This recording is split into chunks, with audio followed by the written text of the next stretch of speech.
pemirsa, saat ini ada 5 perusahaan asal Indonesia yang berinvestasi di Ethiopia. Ini berarti Ethiopia merupakan negara kedua di Afrika yang menerima investasi Indonesia. Mengapa Ethiopia? Apa yang spesial atau istimewa dari Ethiopia sehingga Indonesia mau berinvestasi di Ethiopia? Untuk membahas hal ini kita sudah bersama dengan Duta Besar Republik Indonesia untuk Ethiopia, Djibouti dan Uni Afrika, Bapak Al-Bushra Basnur. Selamat malam atau selamat sore waktu Addis Ababa, Pak Bushra. Selamat malam di Jakarta, Mbak Tasha dan para pemirsa Nusantara TV yang berbahagia. Kalau di Addis Ababa sekarang ini masih siang ya, pukul 5:10 sore kira-kira. Beda waktu kita 4 jam, Mbak Tasha. Iya, nah ini sesuai dengan pengantar saya tadi, ini kenapa atau apa sih yang membuat 5 perusahaan Indonesia ini tertarik berinvestasi di Ethiopia? Mbak Tasha, memang inilah istimewanya Ethiopia ya, akhir-akhir ini, atau paling tidak sekitar 20-30 tahun terakhir ini. Kalau sebelumnya kita melihat, mengetahui, dan memahami bahwa Ethiopia ini mengalami periode yang sangat sulit, kemiskinan, kelaparan, buksung lapar, dan mengakibatkan kematian, meninggal sekitar 1,2 juta jiwa itu pada tahun 1984-1986. Iya, gambaran itu juga masih melekat di Indonesia saat ini, di kebanyakan masyarakat Indonesia. Iya. Juga dinyanyikan ya di lagu-lagu ya, bagaimana kasihannya kita dalam keadaan melihat keadaan Ethiopia pada waktu-waktu itu. Nah, ternyata Ethiopia memacu diri, mereka tuh bangkit, bangsa, pemerintah bangkit, termasuk juga diasporanya yang ada di luar negeri cukup banyak ya, bangkit untuk membangun negeri ini. Sehingga kemudian Ethiopia menjadi negara yang sangat menarik bagi investor asing. Tidak hanya dari Indonesia seperti yang tadi Mbak Tasha sudah sampaikan, tetapi juga dari berbagai negara, baik dari Eropa, Amerika, Asia ya. Nah, itu banyak sekali. Apalagi kalau kita bicara Asia Timur, Asia Selatan, dan termasuk Indonesia, lalu belum lagi termasuk Timur Tengah. Banyak sekali investasi asing yang ada di Ethiopia ini. Mereka mendirikan pabrik, jadi tidak hanya dalam perdagangan, Mbak. Tidak hanya berdagang ya, Mbak Tasha ya, tetapi mereka juga mendirikan pabrik. Nah, pertanyaan Mbak Tasha ini, sebelum saya menjawab pertanyaan Mbak Tasha, kalau kita berkeliling di kota Addis Ababa, apalagi keluar kota Addis Ababa, kira-kira 10-15 kilo saja kita keluar dari kota Addis Ababa sebagai ibu kota Ethiopia, kita sudah melihat begitu banyak pabrik-pabrik di sini. Bangunan-bangunan industri yang tidak hanya dimiliki oleh perusahaan-perusahaan Ethiopia, tetapi banyak sekali perusahaan asing yang mendirikan pabrik, termasuk tadi ada 5 perusahaan Indonesia yang sudah beroperasi ya di Ethiopia ini. Sejak kapan ini perkembangan seperti ini nih, Pak? Sejak sekitar 20 tahun yang lalu. Sejak 20 tahun yang lalu itu Ethiopia menjadi negara yang sangat atraktif. Nah, faktornya Mbak Tasha ya, yang pertama adalah bagi perusahaan-perusahaan asing termasuk Indonesia, saya secara rutin bertemu dengan manajer, pimpinan perusahaan-perusahaan Indonesia yang berinvestasi di sini. Faktor yang pertama yang sangat menarik dan paling menarik adalah karena jumlah penduduknya yang 112 juta tadi ya. 112 juta penduduk Ethiopia itu menempatkan Ethiopia sebagai negara nomor 2 terbesar penduduknya di benua Afrika setelah Nigeria. Nigeria jumlah penduduknya 206 juta, Mbak Tasha ya. Nah, jadi jumlah penduduk yang luar biasa besar. Lalu kemudian yang tidak kalah menarik adalah karena upah buruh yang masih rendah. Dan ini sangat dicari-cari oleh perusahaan-perusahaan asing yang ingin membuat produk ya, memproduksi barang-barang di Ethiopia ini. Nah, lalu yang berikutnya karena harga listrik di sini murah, Mbak Tasha. Untuk industri-industri, kebutuhan-kebutuhan industri itu sangat atraktif karena harga biaya listrik sangat murah. Dan juga Ethiopia mendapatkan perlakuan khusus dari sejumlah negara yang ada di Eropa dan juga di Amerika ya. Perlakuan khusus itu berupa pembebasan atau penurunan pajak barang-barang yang diekspor dari Ethiopia ke negara-negara itu. Nah, ini yang juga sangat menarik bagi perusahaan-perusahaan asing, termasuk perusahaan kita. Jadi ada 5 perusahaan, Mbak Tasha ya, saya ingin menjelaskan. 2 dari 5 perusahaan Indonesia yang berinvestasi di Ethiopia itu berada di dalam kawasan yang namanya Hawassa Industrial Park atau kawasan industri khusus ya yang disediakan oleh pemerintah. Nah, pemerintah sekarang ini sudah mengoperasikan sekitar antara 8 sampai 9 industrial park yang dikhususkan untuk perusahaan-perusahaan asing berinvestasi di Ethiopia dan barang-barang atau produknya untuk di-re-export, bukan untuk local market gitu, Mbak. Nah, tahun 2030 nanti pemerintah Ethiopia mentargetkan akan membangun sekitar 30 kawasan industri ini. Untuk dengan demikian Ethiopia mengharapkan lebih banyak lagi perusahaan-perusahaan asing yang berinvestasi di Ethiopia ya.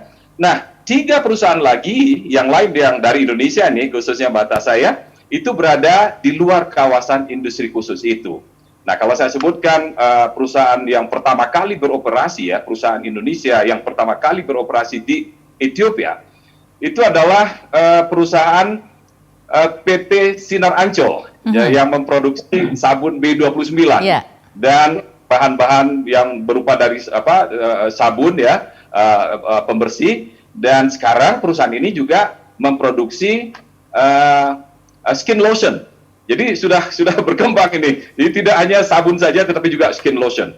Dan sabun B29 sudah beredar di pasar Ethiopia ini sejak tahun 1990, Mbak. 30 tahun yang lalu, Mbak Tasha, sudah lama sekali. Dan itu mengalami perkembangan yang luar biasa. Sehingga pada tahun 2002, 2003, sudah dimulai pembangunan pabrik dari industri sabun B29 ini. Nah, kemudian diikuti oleh perusahaan Indonesia yang memproduksi instant noodle ya, mie ya, Indomie masuk di sini, betul, Indomie, Mbak.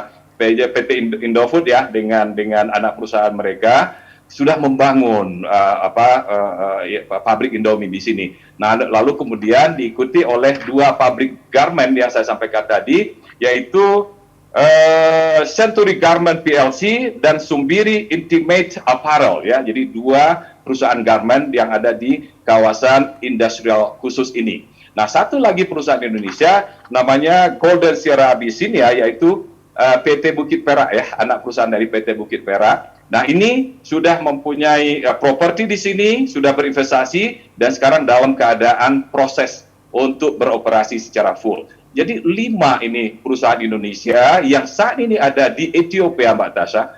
Dan dalam 1 tahun terakhir, kami baru memulai tugas di Ethiopia sejak Maret tahun 2019 ya. Jadi tahun yang lalu, dari Indonesia banyak sekali kawan-kawan pengusaha ya, dan juga pemilik pabrik yang datang ke Ethiopia, yang ingin tidak hanya berdagang, tetapi juga berinvestasi di Ethiopia, Mbak. Jadi begitu menariknya Ethiopia, seksi sekarang untuk pengusaha dari luar negeri, termasuk dari Indonesia, Mbak. Iya, karena menarik sekali.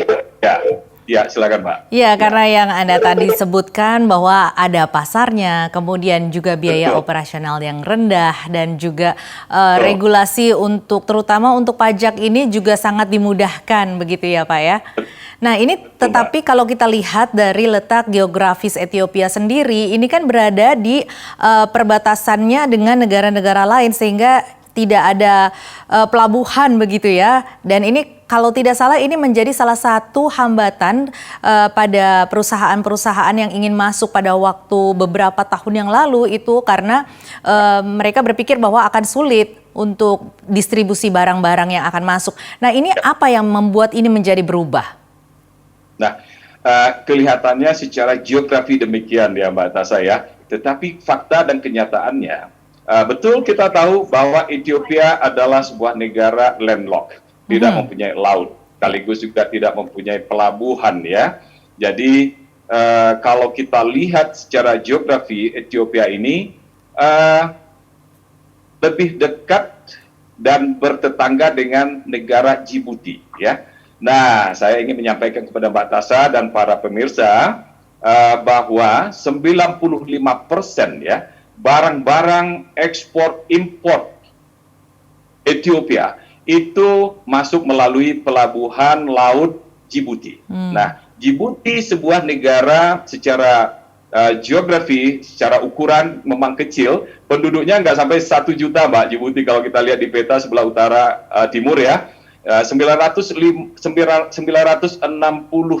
ribu saja jumlah penduduknya. Tetapi negara ini mempunyai peran yang sangat strategis secara ekonomi dan bahkan juga kalau kita lihat secara keamanan ya.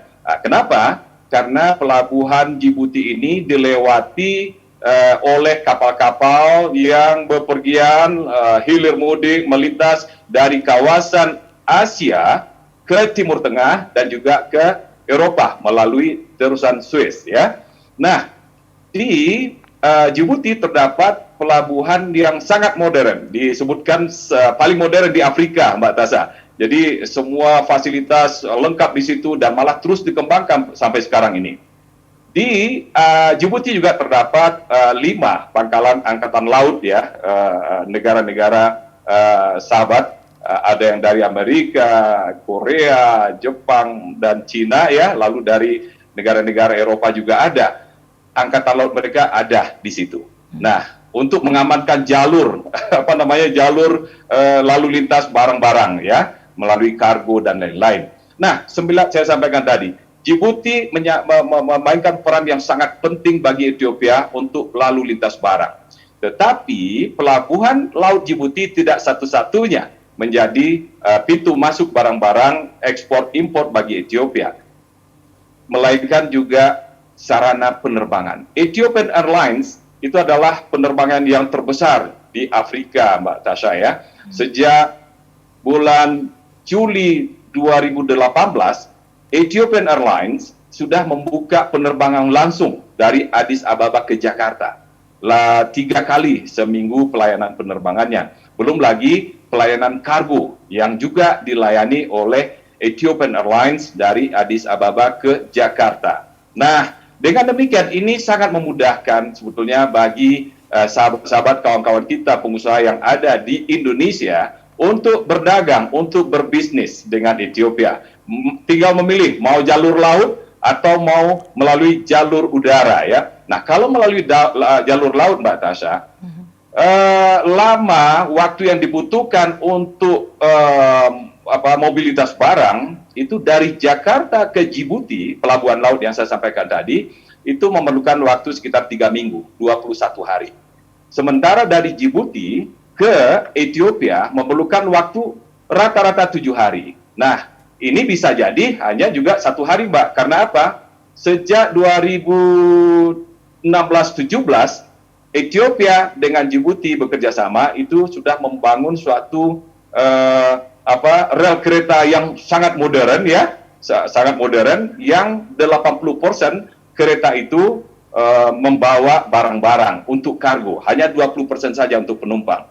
Jarak tempuhnya hanya 12 jam saja, paling lama 12 jam saja, dibandingkan sebelum rel ini dibangun, biasanya barang-barang dari Djibouti masuk ke Ethiopia itu menggunakan truk, Mbak Tasha. Itu memerlukan waktu 3 hari 3 malam. Jadi kebayang itu betapa waktunya di-cut begitu cepat, sehingga menjadi 12 jam. Nah, ini yang membuat Ethiopia, walaupun tidak mempunyai laut negara ini, tetapi karena Ethiopia mempunyai kerjasama dan hubungan yang baik dengan negara-negara tetangganya, nah, Djibouti tadi terutama, jadi bagi kawan-kawan yang melakukan kerjasama bisnis atau investasi dengan Ethiopia, ini tidak masalah lagi sekarang, Mbak Tasha. Jadi tidak seperti yang dibayangkan banyak orang sebelumnya. Demikian, Mbak Tasha. Iya, sebenarnya apa yang membuat Ethiopia ini begitu terbuka terhadap investor-investor asing? Karena seperti yang kita ketahui saat ini di Indonesia,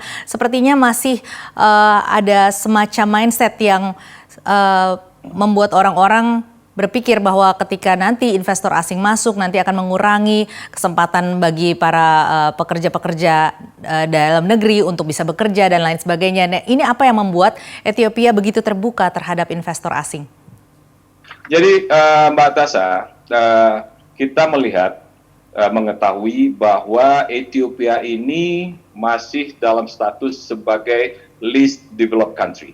Negara yang pendapatan income per kapitanya itu masih rendah, Mbak. Sekitar $800 sekarang ini income per kapita. Jauh di bawah kalau kita bandingkan dengan Indonesia. Dan angka tenaga kerja terus bertambah dari tahun ke tahun, Mbak. Nah, tujuan dari pemerintah Ethiopia adalah untuk menyerap tenaga kerja sebanyak-banyaknya dengan mengundang lebih banyak lagi perusahaan-perusahaan asing untuk berinvestasi di Ethiopia. Ada beberapa catatan yang ingin saya sampaikan. Yang pertama, pemerintah Ethiopia sangat mendorong masuknya perusahaan-perusahaan asing dan sangat care dan memberikan kemudahan-kemudahan di segi perizinan dan lain-lain yang terkait dengan pendirian pabrik tadi. Dan Ethiopia tidak memberikan suatu preferable suatu kemudahan kepada negara-negara tertentu untuk membangun pabrik atau investasi di negaranya. Mereka memperlakukan sama. Saya sering berbicara dengan pengusaha asing yang berinvestasi di sini, termasuk juga pengusaha Indonesia. Mereka mengatakan, sepanjang kita mengikuti peraturan pemerintah dalam berinvestasi, kita akan dapat melakukan kegiatan investasi dan bisnis dengan sangat baik. Saya punya pengalaman yang menarik, Mbak Tasha. Suatu ketika saya bertemu dengan komisioner namanya Ethiopian Investment Commission, ya. Nah, itu sahabat baik saya. Saya bercerita kepada kawan saya itu komisioner, ada sebuah perusahaan Indonesia yang memerlukan perhatian saya untuk saya sampaikan kepada pihak pemerintah Ethiopia. Ada sedikit kesulitan yang dialami oleh perusahaan Indonesia, lalu saya berbicara, sampaikan kesulitan itu. Apa yang mereka lakukan oleh komisioner investasi ini? Dia bilang, Pak Dubes, beri saya nomor telepon general manager yang mempunyai persoalan itu, saya akan telepon sekarang. Dia lakukan itu, Mbak Tasha, di depan saya. Dan saya sendiri yang menghubungkan pengusaha asing yang dari Indonesia ini untuk berbicara dengan komisioner itu. Nah, ini yang membuat perasaan kawan-kawan dari pengusaha atau general manager perusahaan asing di Indonesia yang di Ethiopia ini cukup nyaman ya. Jadi ada masalah sampaikan kepada pemerintah dan pemerintahnya bertindak segera, Pak. Jadi sikap terbuka, komunikasi yang lancar juga itu mendukung ya, Pak ya? Betul, Mbak. Betul, Mbak. Jadi ada istilah di sini, kalau ada masalah langsung berhubungan dengan pejabat pemerintah yang terkait. Baik. Dan biasanya tidak ada masalah setelah itu, Mbak. Tidak ada hengki-pengki, itu yang saya melihat di sini. Jadi kalau kita bicara sedikit juga, saya ingin sampaikan ini kepada pemirsa masyarakat di Indonesia. Di sini tidak ada hengki-pengki di dalam melaksanakan atau ingin berbisnis atau berinvestasi di sini. Yeah. Semua tender yang dimiliki pemerintah itu dilakukan secara fair, Mbak. Tidak ada pilih kasih. Itu, Mbak Tasha. Baik, jadi goodwill dari pemerintah juga sangat besar begitu ya Pak Buchrat. Pak Buchrat, perbincangan ini sangat menarik, tetapi sayang sekali durasi kita sangat terbatas. Terima kasih sekali sudah menyediakan waktunya untuk kami pada malam hari ini. Ya, terima kasih banyak Pak. Baik, Mbak Tasha. Terima kasih. Salam untuk para pemirsa. Baik, terima kasih Pak.